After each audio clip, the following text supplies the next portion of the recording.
Leia comigo a palavra de Deus no livro de Malaquias, capítulo 3, do versículo 13 a 18. Diz o seguinte: As vossas palavras foram duras para mim, diz o Senhor. Mas perguntais: o que falamos contra ti? Falaste que é inútil servir a Deus. Que vantagem tivemos por termos cuidado em guardar os teus preceitos e por termos lamentado diante do Senhor dos Exércitos? Pois consideremos felizes os orgulhosos.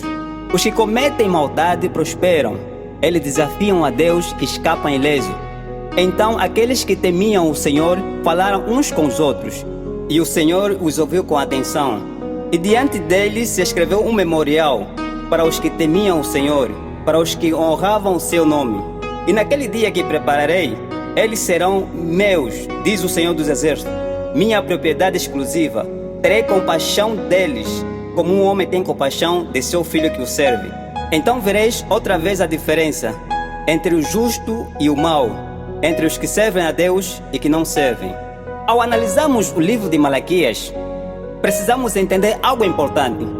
Malaquias exerceu seu ministério por volta do ano 500 a 400 anos antes de Cristo.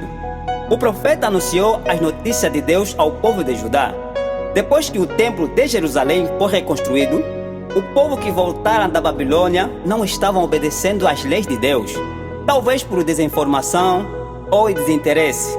Malaquias advertiu o povo que qualquer que fosse o motivo daquela desobediência generalizada, deveriam abandonar os seus pecados e as suas maldades. Malaquias incluiu sua mensagem confrontadora aos sacerdotes, pois eles não estavam cumprindo os seus deveres de apresentar sacrifício e oferta agradável a Deus e não tratavam com a devida dignidade. Vimos aqui Deus chamando o seu povo à fidelidade.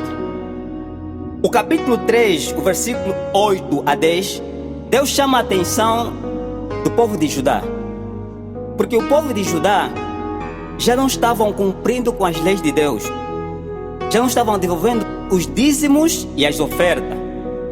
E os sumos sacerdotes desonravam a Deus, ofereciam sacrifícios de animais impuros no templo de Deus.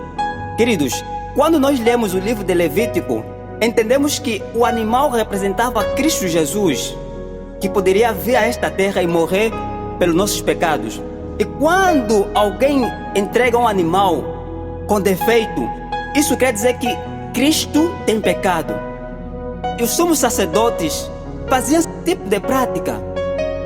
E Deus levanta Malaquias para advertir ao povo de que tudo isso que eles estão a fazer está errado e que precisavam voltar aos caminhos de Deus. Nos dias de hoje, Deus tem levantado homens e mulheres para advertir a este povo que tem banalizado a palavra de Deus, que tem banalizado as leis de Deus, tanto a lei de saúde como a lei moral. Hoje as pessoas dizem que a lei foi abolida, mas a lei de Deus jamais será abolida. Deus tem feito chamado a toda criatura. E o livro de Amós, capítulo 8, versículo 10 a 11, Deus disse que vai enviar fome sobre a terra. Não fome de pão, nem sede de água, mas de ouvir a palavra de Deus. Ou seja, vai chegar um tempo que Deus já não vai falar mais com o ser humano. Será o último chamado de Deus para a humanidade. Eu e você temos essa oportunidade de abraçar a palavra de Deus. Assim como o povo de Judá negou, desobedeceu às leis de Deus, nós também hoje temos desobedecido à voz de Deus, às leis de Deus. Aquele que se diz cristão, que se diz que honra a Deus, levanta de manhã, nem sequer tem tempo para ler a palavra de Deus, nem sequer tem tempo para orar. Queridos, nós estamos no conflito entre o bem e o mal, entre Cristo e Satanás, em que o campo de batalha é a nossa mente, que ambos estão para ocupar a nossa mente. Cabe a nós se vamos deixar Cristo ou Satanás. Então eu e você temos essa responsabilidade de levantar, advertir o povo de que Cristo está voltando. Precisamos abandonar nossos pecados, precisamos ser diferentes no mundo. E o versículo 18 diz assim: e vereis outra vez a diferença entre o justo e o mau, entre os que servem a Deus e que não servem a Deus. Por quê? Porque hoje em dia, para distinguir quem é cristão, quem é mundano, é difícil. Porque o cristão veste como mundano, o cristão come como mundano, o cristão também ouve as mesmas músicas que o mundano. Qual é a diferença? Somos de Cristo ou de Satanás? Só há dois senhores, queridos irmãos. Ou somos de Cristo ou somos de Satanás. Quando você dedica os seus ouvidos a ouvir músicas mundanas, obviamente que você está a glorificar a Satanás. E quando você se dedica na leitura da Bíblia, no momento de oração, você está dedicando a tua vida a Deus. Querido, tudo que o mundo oferece é passageiro, mas aquilo que Deus oferece é eterno. Por isso, o tempo, o mundo vai terminar. O relógio não para. É tempo de nós nos arrependermos. Cristo está às portas. Ele vai voltar e levar todos aqueles que dizem, assim diz o Senhor. Por isso, nós precisamos agarrar as vestes de Cristo. Porque se nós não fazermos isso, irmão, podemos esquecer o céu. Alguns dizem que o céu não existe. Quando Cristo voltar, uns vão ser jogados no lago de fogo e outros vão ser levados para os céus. Eu e você temos essa oportunidade agora de aceitarmos a Cristo ou rejeitar.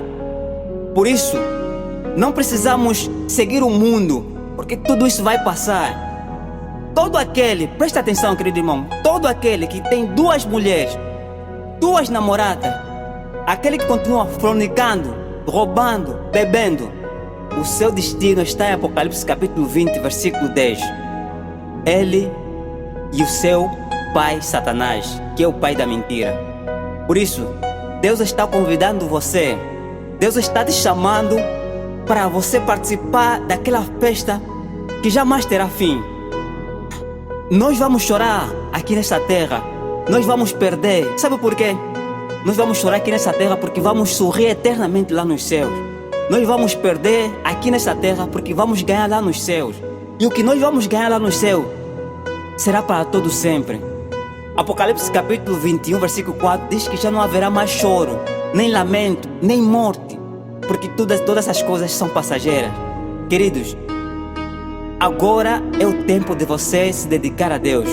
É tempo de você aceitar, dizer sim ao Senhor. Porque o tempo vai passar. As horas estão passando. Ninguém sabe o dia da manhã. Você não sabe o que vai acontecer daqui a 2 segundos. Portanto, é tempo de você dizer, Senhor, eu quero entregar a minha vida a Ti. Por isso, nunca se esqueça, temos um céu a ganhar e um inferno a evitar.